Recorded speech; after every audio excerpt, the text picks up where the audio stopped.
Picture this. You are standing in a crowded room. People are laughing, sharing stories, connecting. But you can't join in. The words are right there, but they won't come out. You feel invisible. I know that feeling because I lived it. But everything changed when I stopped trying to be perfect and started trying to be understood. This isn't just a story about learning English, it's a story about finding your voice.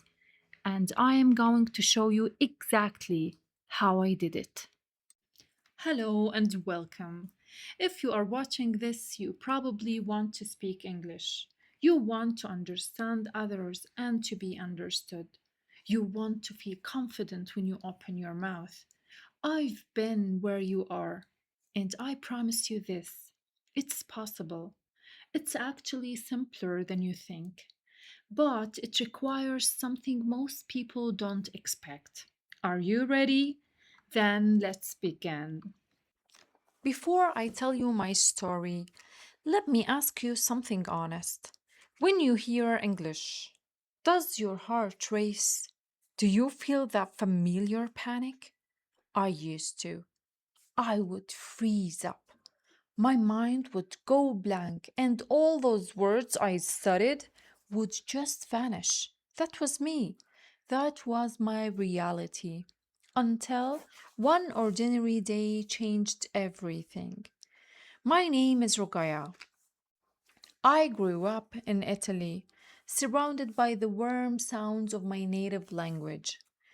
English felt foreign in every way. Not just the sounds, but the culture, the rhythm, the energy. I could say hello and thank you. I could order a coffee. That was it. I felt like a child in a world full of adults. But I wanted more. I wanted to travel without feeling helpless. I wanted to watch movies and to catch the jokes instead of just reading subtitles. I wanted to work in places where people from everywhere came together. I wanted to be part of something bigger. So I made a choice. I walked into a language school in my town. My hands were sweaty. My heart was pounding, but I did it anyway. The school was small but welcoming. They assigned me to a class with a teacher named Sarah. She's British, with a gentle smile and eyes that make you feel like you matter. She speaks slowly and carefully, like she's giving you time to catch up. I liked her immediately. There were five other students: Marco from Italy, Elena from Poland, Carlos from Brazil, Mia from China, and Kemal from Turkey. All of us from different corners of the world, chasing the same dream. On the first morning, Sarah wrote something on the board that stopped me cold. She wrote, "English is not a subject, it's a bridge." She turned to us and said, "You are not here to memorize rules. You are here to connect with people." Then she asked each of us, "Why are you really here?" Marco said, "I want to move to London." Elena said, "I want a promotion at work." Carlos said, "I want to travel through America." Mia said, "I want to understand my favorite shows." Kemal said, "I want to do business internationally." When she got to me, I said, "I want to feel like I belong somewhere bigger than my small town." Sarah nodded slowly. "That is beautiful," she said. "And that is exactly what English will give you." She told us that English lives everywhere: on screens, in airports, in hotels, in meetings, in music, in books. It's the language of possibilities. Then she shook me. She said, We won't study grammar. We won't memorize vocabulary. We will speak. We will listen. We will laugh. We will make mistakes. And that's how you will learn. I couldn't believe it. No grammar drills, no tests, just talking. It sounded too good to be true. We played a game that day. Sitting in a circle, we said our names and where we were from. Then we asked each other easy questions. What is your favorite food? What do you do on weekends? Simple, but powerful. By the end, I had learned new words just by listening. After class, After class, I wandered to a cafe. Two tourists were ordering coffee in English. I understood them, not everything, but enough. I smiled to myself. Progress. That night, I watched a YouTube video in English. The speaker talked about travel. I didn't catch every word, but I caught the feeling, and that was enough. The next day, I spoke more in class. I stumbled, I fumbled, but Sarah just smiled and said, "Mistakes are proof you're trying. Keep going." We talked about travel, work, dreams. I spoke slowly, but I spoke, and when I finished, I felt proud. Sarah gave us one final thought that day. She said, when you speak English, you're not just communicating, you are creating new versions of yourself. I walked home thinking about that. On my way, I saw a lost looking man with a backpack. I asked, "Do you need help?" He said, "I'm looking for the train station." I gave him directions. We talked for 2 minutes. He was from Canada. He thanked me, and I realized I just helped someone in English. That night, I wrote in my journal, English isn't something I study, it is something I live. Here is something nobody told me when I started learning English. Memorizing lists of words is a complete waste of time. I know.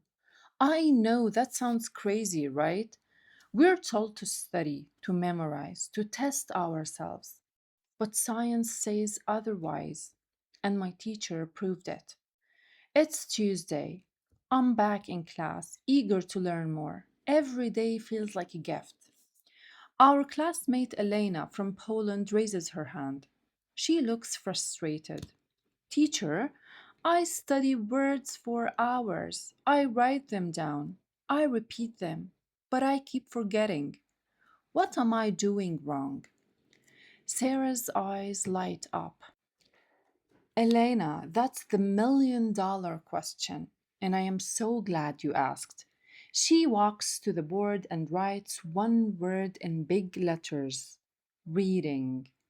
Reading is the most powerful vocabulary tool you have, she says. Not memorization, not flashcards, not apps. It is reading. She explains that when you read, you see words in their natural habitat, inside real sentences, surrounded by context. You don't learn what a word means. You learn how it acts, how it feels, how it dances with other words. When you read a story, you're not studying a language, you are swimming in it. She gives us a simple formula: read 30 minutes a day. That's it. Choose something easy, something that makes you curious. You don't need to understand every word. You just need to enjoy the story. But what if I don't know the words? I ask. Perfect question, she says. Pick a book where you already know 95% of the words. The other 5%, you will learn them naturally as they go. They will appear again and again. Your brain will recognize them. That is how real learning happens. Then She reveals the real secret. When you see a word you don't know, don't stop reading. Don't write it down. Just look it up quickly and keep going. The word will come back again, and when it does, your brain will remember it. This goes against everything I was taught in school. There, we wrote long lists, we took tests, we forgot everything the next week. This felt different. It felt natural. Sarah handed us a short story, simple language, friendly characters. I start reading. I understand most of it. I see a new word, station. I check the meaning, a place for trains. I move on. Then I see station again and again. By the end, I know it without even trying. After class, I go to the library. I ask for easy English books. The librarian points me to a small shelf. I pick two, a romance and a travel guide. I'm excited. That afternoon, I visit the job center. I need work. A woman at the counter says, "Can I help you?" I say, "Yes, I'm looking for a part time job. I'm a student." She asks questions. I answer them. I understand everything. She gives me details about two jobs, cafe and hotel. I read the info. I get it. All of it. This is huge. A week ago, I couldn't do this. Reading made the difference. Those words from the story, they are now part of me. I accept the cafe position. I start Thursday, 3 days a week. I'll speak English there. I will learn more. That night, I read from the travel guide. I don't stop at unfamiliar words. I just enjoy the descriptions. I understand from context and pictures. I remember Sarah's advice. You don't study words, you absorb them through stories. I write in my journal, reading is not homework, reading is freedom. If you want to grow your vocabulary, don't make lists, make stories. Read something you love every day. The words will find you. You know that feeling when you say something and the other person just stares blankly? That used to be my daily experience. I knew the words, but my mouth refused to cooperate.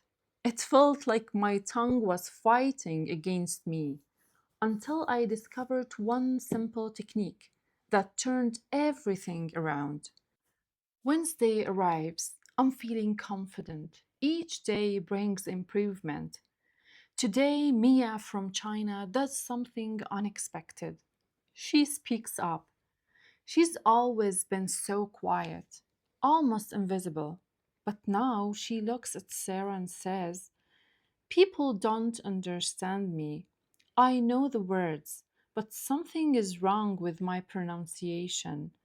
What can I do?" The room goes still. I feel for her. I've been there. Sarah's voice is gentle. "Mia, that is such an important question, and you are not alone. This is one of the biggest challenges for learners." She writes a word on the board that I've never seen before: shadowing. "This is your new best friend," she says. Shadowing means listening to a native speaker and repeating exactly what they say, right after they say it, like a shadow, like an echo. She explains why this works. Your mouth has been speaking your native language for your whole life. Your tongue, lips, and jaw have their own habits. They don't know how to make English sounds. Shadowing trains them. It's like physical exercise for your speaking muscles. She pulls up a YouTube video. A man speaking slow, clear English. She plays one line. Good morning. I'm very happy to be here. Now repeat after him, she says. We all do. Good morning. I am very happy to be here. We do it again, slower this time. I notice my tongue moving differently. It feels strange, but also exciting. Sarah says, you don't need to sound perfect. The goal is to sound clear. The more you shadow, the clearer you will become. We try another sentence. Today is a beautiful day. Over and over. I feel my mouth learning, my tongue remembering. Mia tries. Her voice is clearer. She smiles. We applaud. Practice shadowing at home, Sarah says. 10 minutes a day. Short videos. Listen, repeat, train your mouth. I write in my journal shadowing equals mouth training, 10 minutes a day.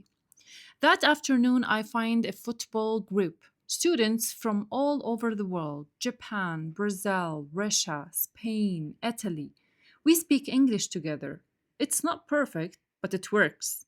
We yell, pass the ball, good shoot, well done.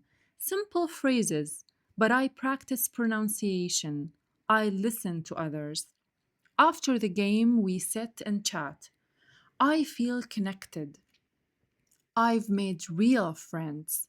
At home, I shadow a video.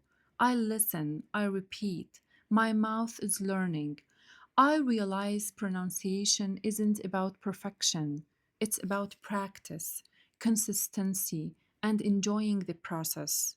I write, speak every day, shadow the sounds, enjoy the journey.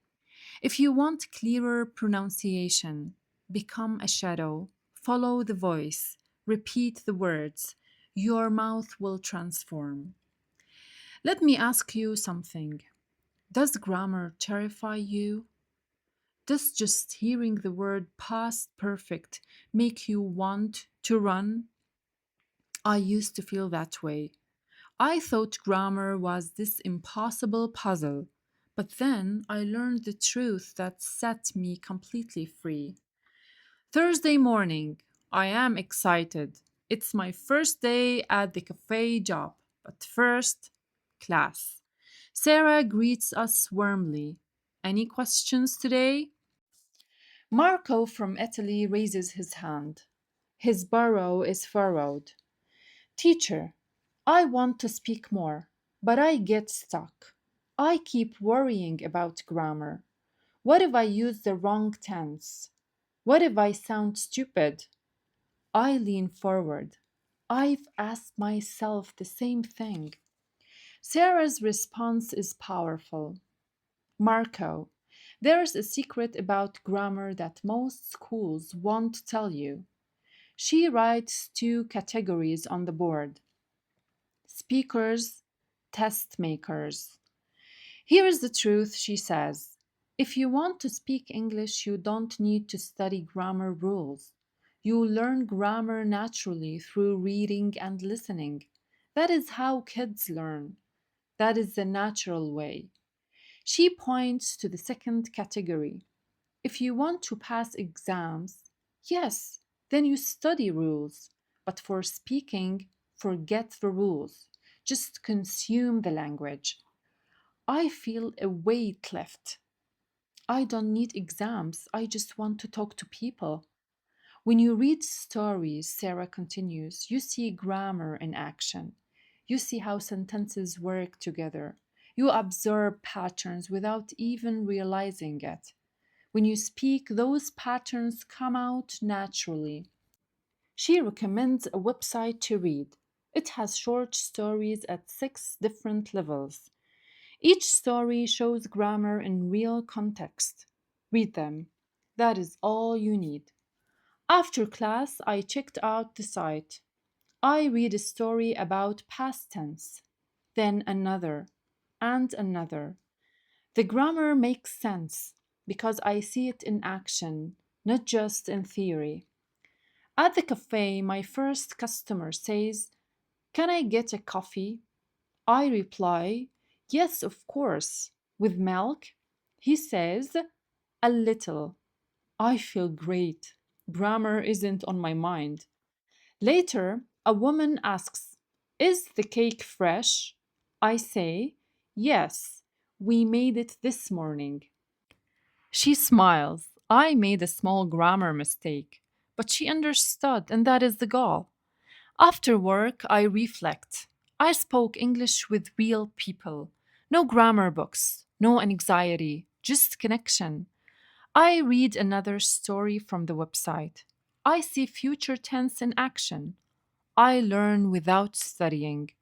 Grammar isn't a monster, it is the flow of a river.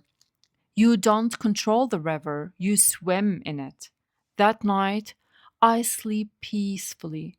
Grammar no longer haunts me. Have you ever watched a movie in English and felt completely lost? Like everyone was speaking at a warp speed? I know that pain. But then I discovered that listening is a superpower you can develop, like going to the gym for your ears. Here's how I trained mine. Friday. I'm tired from work, but happy. My English is improving. The teacher announces, today we talk about listening. The girl from Brazil speaks up immediately. Teacher, I watch movies in English, but I understand so little. People talk so fast. It is discouraging. Sarah smiled knowingly. Okay, that is a universal struggle, but here is the system that works. She writes on the board, listen daily. Make listening a habit, like brushing your teeth every single day. She adds another line, start easy. If it is too hard, you will quit. Pick content you love. Pick content you understand most of. The joy will keep you coming back. Someone asks, how many times should I listen to the same thing? Sarah's eyes sparkle. Oh, that is the magic question. Not once, not twice, 5, 10, maybe more times. Each time your ears catch something new, the sounds become familiar, the meaning becomes clear. She plays a slow audio on her phone, a simple story. My name is Joan. I live in London. I work in a bank. We listen once, twice, 3 times. Each time I notice new words. Sarah explains your brain is processing even when you are not aware. She also recommends using subtitles strategically. Watch with subtitles first, then without, then try shadowing with the audio. This method makes perfect sense to me. At the cafe, a customer orders hot chocolate and a muffin. I understand perfectly, no confusion. I say, anything else? He says, that is all. Transaction complete. No issues. A week ago, this would have been stressful. Now, it's easy. I tell Sarah the next day, she beams. That's the power of daily listening. That evening, I find a 2-minute news clip online. I watch with subtitles and I understand 70%. Then watch it again without subtitles and understand more. I shadow. I feel powerful. I write in my journal. Listen to easy English daily. Repeat. Use subtitles. Shadow. Your ears will get stronger. The next morning on the bus, 2 people are speaking English about weather. I understand most. I smile. Listening is like a muscle. Use it daily and it grows. If you want to understand English, don't give up after one attempt. Choose easy content. Listen repeatedly. Enjoy it. Your ears will thank you. What is the number one thing holding you back from speaking English? If you said fear, you're right. I was terrified. I'd rather stay silent than risk sounding stupid. But I learned something powerful. Confidence doesn't come from being perfect, it comes from being willing to try. Monday morning. I am excited. I smile all the way to school. Sarah announces, "This week we focus on speaking." She looks around the room. "I see fear in some of your eyes. That is okay. It's normal. But I need you to understand something. You don't need to be perfect to speak. You just need to open your mouth." She writes on the board, "Speak now. Don't wait for perfection." We pair up and ask simple questions. What do you do for fun? Coffee or tea? Favorite movie? Basic, but effective. We laugh. We connect. One student tells me, "Your English is clear." I say, "Thank you. I practice every day." Sarah announces a game, 20 questions. One person thinks of a word. Everyone else asks yes no questions. It's fun. I forget to be nervous. Sarah adds, "If you are alone, speak to the mirror. Talk about your day, describe your plans. The mirror doesn't judge you." That night, I try it. I look in the mirror and say, "Hello, I am Rogaya. I live in London. I study English. I work in a cafe. I play football." It feels silly at first, but then it feels natural. My voice sounds confident. At the cafe, I speak more. When customers say thank you, I say you're welcome. When they like the food, I say I'm glad you enjoyed it. Simple words, but I say them without hesitation. One day, a new student joins our class, Ben from Thailand. He's so quiet. He doesn't speak at all. I recognize that feeling. I sit next to him and say, "Hi, I am Rogaya. Where are you from?" He says, "Thailand." I ask, "Do you like London?" He says, "Yes." I keep asking questions. He talks more. He relaxes. Sarah notices. "That was kind," she says. I say, "I remember being new and scared. I want to help." That night, I speak to the mirror again. Today, I helped someone. I was brave. Speaking is like a muscle. Use it and it gets stronger. A little every day, with a friend, at work, in front of the mirror. Don't fear mistakes, they are part of growth. I write in my journal, "Speak often, speak with joy, speak without fear." If you want to speak confidently, start now. Speak to someone or to yourself. Just speak. The biggest breakthrough in my English journey wasn't something I practiced in class. It happened while I was sleeping. I woke up one morning realizing I just had a dream in English, not broken English, not translating English, real, flow, natural English. That's when I knew my brain had crossed a line. Tuesday morning, I wake up calm. I remember my dream. Annette, I was talking with a woman at a cafe in English without translating, without stress. I can't describe how strange and wonderful that felt. In class, Sarah says, "Today we're talking about the ultimate goal, thinking in English."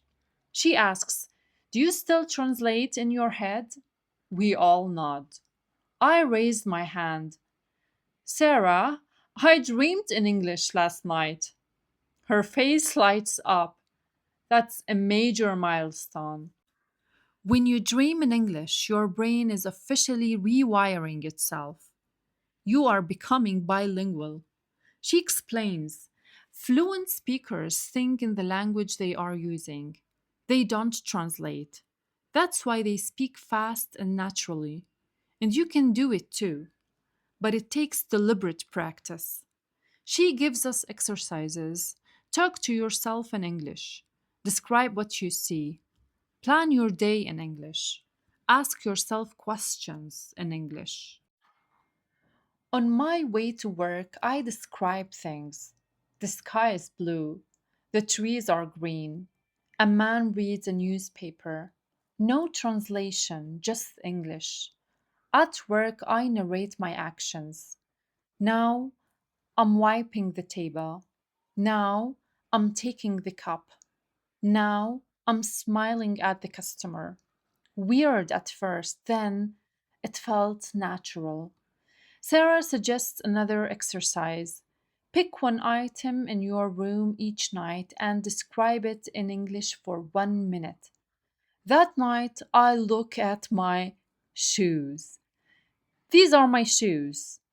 They are black and comfortable. I wear them to school and work. I like them. I feel like a real English speaker. One day, an Italian student asks me, "Do you speak Italian?" I say yes, but then I realize I don't want to speak Italian, I want to speak English. So we speak English. That night, I reflect on my day in English. Today was great. I spoke English all day. I helped customers. I learned new words. I didn't translate. My brain is changing. I'm not just learning English, I'm living it. I write, think in English, speak in English, live in English. Now I do little things daily. I think about food in English. I plan my week in English. I ask myself questions in English. Thinking in English makes speaking smooth and listening fast. English becomes part of your soul. It's tough at first, but with practice, it becomes natural. When you dream in English, you know your mind is ready. Start small, use simple words, practice daily. Translation will disappear. Let me tell you the most honest truth about learning English. It doesn't end. Not really. And you know what? That is wonderful. Because each day brings you new discoveries, new connections, new growth. The finish line? There isn't one. And that is what makes this journey so beautiful. The last day of school, the sun is warm, the sky is blue. I walk to class, flooded with memories of my first day. I was trembling, scared, silent. Now I'm different. I speak, I listen, I understand, I think in English. I feel whole. Sarah welcomes us with a warm smile. Today is your last day, but it's not the end. It's the beginning of your independent journey. She adds, learning English is a lifelong adventure. It never stops, and that's good because you'll keep growing. She offers final advice. Read a story every day. Listen to podcasts. Keep a diary in English. Talk to friends online. Use English on social media. And most importantly, celebrate your mistakes. They are proof of growth. She looks at us seriously. You don't need to be perfect. You just need to keep showing up. We take photos, we hug, we say goodbye. I feel a mix of sadness and strength. That night, I read an English chapter. I understand almost everything. Then I write in my journal. Class is over, but I'm just getting started. Read, listen, speak, think in English every single day. I build new habits. Each morning, read one story, watch one video, write one note, speak one sentence to the mirror. Small steps, but consistent. At work, I engage with customers. Sometimes I lack words, but I don't freeze. I ask, can you repeat that? Or, what does that word mean? People help. I learn. A new coworker arrives from Brazil. He's shy, new to English. I help him. I show him around. I speak slowly. I say, I was you a few months ago. Look at me now. You will get there. He smiles. I still make mistakes. I still stumble. But I keep moving. I learn. I laugh. I say, next time I'll be better. I join an online group, weekly video calls with people from many countries. We discuss music, travel, food, life. I meet a friend in Japan. We send voice messages in English. One day, a Canadian tells me, your English is wonderful. I say, thank you. I learn every day on my own. He says that is the best way. He's right. Little by little, every day, that is the path. I message Sarah. Thank you for everything. I still learn daily. I read, listen, speak, and dream in English. You made me believe. She replies, I'm so proud of you. That night, I sip tea and reflect. I think about the first day, not understanding people on the train, the terror of my first job, speaking in front of the class, my first English dream. English isn't just a language anymore, it's part of my identity. I write, I'm not a beginner, I'm an English speaker, and I will never stop. If you are learning English, don't stop. Read one page, listen to one story, say one sentence, think in English, help someone else, take one small step daily. Your English will flourish, you will grow stronger, and one day you will realize English isn't something you learn, it is something you live. Thank you for joining me today. Now you know how people talk in English. You know how you can talk in English too. It's simple, it's fun, it's possible. Use English every day. Read, listen, speak, think, and never stop learning. If you enjoyed this, please like, comment, and subscribe. I will share more lessons like this. See you next time. Bye.